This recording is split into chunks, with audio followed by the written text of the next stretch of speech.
Advocate Buddhadev Mahanandia का अभिवादन स्वीकार कीजिए। साथियों, आप देख रहे हैं voice of people, voice of Bahujan. Bharat के संविधान का प्रियम्बल में ये लिखा गया है, पॉलिटिकल जस्टिस। बहुत सारे लोगों इंडियन डेमोक्रेसी में ये कहते हैं पॉलिटिकल जस्टिस भारतवर्ष में एस्टेब्लिश हो गया है। क्या सचमुच में भारत का संविधान का हिसाब से भारत का सिटीजन को पॉलिटिकल जस्टिस मिल रहा है? पॉलिटिकल जस्टिस यानी इक्वाली, समान हिसाब से सबको अपना अपना रिप्रेजेंटेटिव चाहिए। संख्या का हिसाब से हर कोई कम्युनिटी को उनका भागीदारी होना चाहिए पॉलिटिकली। इनको कहते हैं पॉलिटिकल इक्वालिटी। भारत का सिटीजन को इक्वल वोटिंग राइट मिल गया, यानी भारत का संविधान का आर्टिकल 5 से आर्टिकल 11 तक आप पढ़ के देखेंगे तो पता चलता है acquisition of the citizenship, Bharat का सिटीजनशिप कैसे प्राप्त होता है और उसके तहत भारत का सिटीजन को वोट देने की अधिकार होता है। ये सही बात है, भारत का प्रेसिडेंट का वोट का वैल्यू जितना है, एक ऑर्डिनरी सिटीजन का वोट का वैल्यू भी उतना है। लेकिन प्रश्न ये नहीं है, प्रश्न ये है क्या सबको समान हिसाब से नेशनल पार्टी में पॉलिटिकल अधिकार प्राप्त हो रहा है? क्या भारत में रहने वाले नेशनल पॉलिटिकल पार्टी संख्या का हिसाब से लोगों को टिकट वितरण कर रहा है? क्या भारत का नेशनल पार्टी जितने भी 50% वुमन को 50% सीट रिजर्व करके उन्हें एमएलए और एमपी का टिकट दे रहा है? क्या भारतवर्ष में 57% ओबीसी लोगों को संख्या का हिसाब से 57% रिजर्वेशन टिकट मिल रहा है? ये प्रश्न का जवाब जब हम ढूंढते हैं, हम चले जाएंगे पीछे 1950 में, क्योंकि भारत का संविधान इम्प्लीमेंट हुआ 26 जनवरी 1950 से। उसी दिन भारत का संविधान एग्जीक्यूट हो गया। On 26th day of November, we adopt enact to ourselves this constitution. But आज भी भारत का वुमेन को राजनीतिक अधिकार उनका संख्या के हिसाब से प्राप्त नहीं हो रहा है। आज भी ओबीसी लोगों को उनका संख्या के हिसाब से राजनीतिक अधिकार उन्हें प्राप्त नहीं हो रहा है। संख्या का हिसाब से हमारा नेशनल असेंबली यानी लोकसभा और राज्यसभा में उनका रिप्रेजेंटेटिव सही से जा नहीं पा रहे हैं।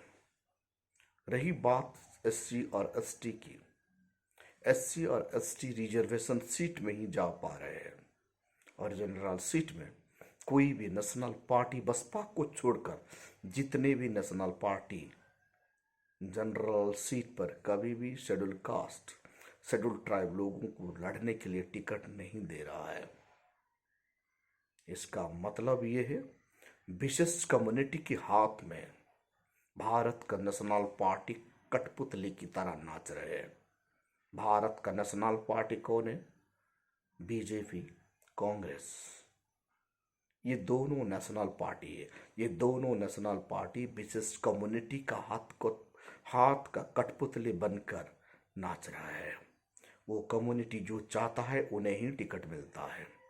हाँ, बसपा एक नेशनल पार्टी है, वो संख्या का हिसाब से टिकट दे रहा है। जनरल सीट में भी शेड्यूल कास्ट और शेड्यूल ट्राइब लोगों को टिकट दिया जा रहा है। माइनॉरिटी को ज़्यादा तवज्जो दिया जा रहा है। उसके साथ साथ वुमेन को भी ये टिकट वितरण करता है, क्योंकि बसपा एक पॉलिटिकल पार्टी है जो भारत के संविधान को पालन करता है। मेरा ये मानना है।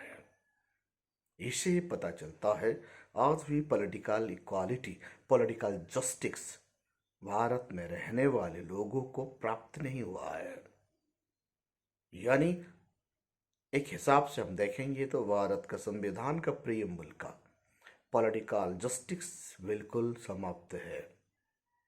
इनको बचाने के लिए भारत का सिटीजन, भारत का संविधान को बचाने के लिए भारत का सिटीजन इसके बारे में सोचना होगा।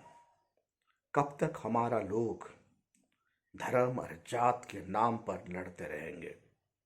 एक बार तो लड़िए संविधान को बचाने के लिए, एक बार तो लड़िए संविधान को सुरक्षा देने के लिए, एक बार तो लड़िए अपना नस्ल को सुरक्षा देने के लिए, एक बार तो लड़िए आपका पॉलिटिकल जस्टिस को कायम करने के लिए। सचमुच हम लोगों ने कभी इसके बारे में नहीं सोचे हैं। सबसे बड़ा ताकत है डेमोक्रेसी में पॉलिटिकल जस्टिस। आज भी पॉलिटिकल जस्टिस विशेष कम्युनिटी कंट्रोल कर रहा है और बाकी 98-95% कम्युनिटी राजनीति से दूर है। बहुजन समाज पार्टी एक पार्टी दिखाई देता है जो राजनीति का ताकत तलाश कर रहा है। कुछ हद पर उत्तर प्रदेश जैसे स्टेट में इनको कामयाबी मिला। भारत का हुक्मरान बनने के लिए schedule caste, schedule tribe, OBC और माइनॉरिटी बहुत दूर है, क्योंकि इन लोगों को गरीब बनाया जा रहा है। जानबूझकर भारत में रहने वाले schedule caste, schedule tribe, OBC और माइनॉरिटी लोगों को गरीब बनाया जा रहा है। ये गरीब बनाने के सिलसिला कांग्रेस का पीरियड में शुरू हुआ, पीवी नरसिंह राव जी का पीरियड में। अब आते आते नरेंद्र नाथ मोदी जी का पीरियड में इनको ज़्यादा एक्टिव कर दिया गया। यानी कांग्रेस शुरू किया, बीजेपी इनको मजबूती का साथ लागू किया। इसका मतलब प्राइवेटाइजेशन कर दिया गया। मतलब भारत का संपदा पूंजीपति हाथों में चला जाएगा और भारत में रहने वाले 85 से 95% पॉपुलेशन दो वक्त का रोटी के लिए तरसते रहेंगे और ये पॉलिटिकल जस्टिस के लिए फाइट कर नहीं पाएंगे। आज ऐसे ही हो गया है। भारत में जितनी भी नेशनल पार्टी है इनका पास फंड ही नहीं है। फंड को इलेक्ट्रॉनिक फंड के माध्यम से विशेष एक ही पॉलिटिकल पार्टी, खास करके बीजेपी पार्टी का हाथ में, भारतीय जनता पार्टी का हाथ में 6000 करोड़ से ज़्यादा पैसा उनका जेब में चला गया है और बाकी पॉलिटिकल पार्टी ना की बराबर हो गया है। ऐसे ही भारत का संपदा 2 या 3% फैमिली का, 2 या 3 घराना का हाथ में चला जा रहा है। यानी भारत का इकोनॉमी बर्बाद। मतलब लोग सिटीजन सिर्फ 2 वक्त का रोटी के लिए लड़ेंगे, अधिकार मांग नहीं पाएंगे, क्योंकि उन्हें रोटी चाहिए, उनको जीने के लिए ताकत चाहिए। वो जीने के लिए और पेट के लिए लड़ मरेगा, कुर्सी के लिए नहीं। वही रणनीति आज भारतवर्ष में चल रहा है। साथियों, आप सब इसके बारे में सोचना है as a conscious citizens of the India. Bharat का नागरिक के हिसाब से हमारा पॉलिटिकल जस्टिस कैसे प्राप्त होगा, इसीलिए यूनाइटेड होना है। हमारा नस्ल को बचाना है, हमारा संविधान को बचाना है। जब हम पॉलिटिकल जस्टिस के लिए लड़ेंगे तो भारतवर्ष में हिस्से संख्या के हिसाब से हर कोई पॉलिटिकल पार्टी टिकट वितरण करेगा, खास करके ओबीसी का और वुमेन का और शेड्यूल कास्ट, शेड्यूल ट्राइब लोगों को और माइनॉरिटी लोगों को उनका संख्या का हिसाब से टिकट वितरण होगा और जनरल सीट में भी हर कोई वहाँ खड़ा होकर लड़ सकेगा और नेशनल पार्टी टिकट देने के लिए मजबूर हो जाएगा। जब तक भारत का सिटीजन इसके बारे में आवाज़ बुलंद नहीं करेंगे तब तक कुछ नेशनल पॉलिटिकल पार्टी ऐसे दादागिरी और मनमानी करते रहेंगे और लोगों को पॉलिटिकल जस्टिस प्राप्त होना नामुमकिन हो जाएगा। आइए हम सब मिलकर आवाज़ बुलंद करेंगे संवैधानिक प्रक्रिया से और भारत का संविधान को बचाएंगे और भारत का डेमोक्रेसी को मजबूत करेंगे। आप देख रहे हैं voice of people, voice of Bahujan. साथियों, इस चैनल को आप लाइक कीजिए, कमेंट कीजिए और सब्सक्राइब कीजिए। आपका सब्सक्राइब ही हमारा चैनल को आगे बढ़ाने के लिए ताकत देता है। आप ही हमारा ताकत है। प्लीज़ काइंडली आप इस चैनल को सब्सक्राइब कीजिए और आगे बढ़ाएं, ताकि भारत का संविधान के बारे में मैं आपको और हम आप लोगों को नए नए जानकारी देते रहेंगे। Thank you.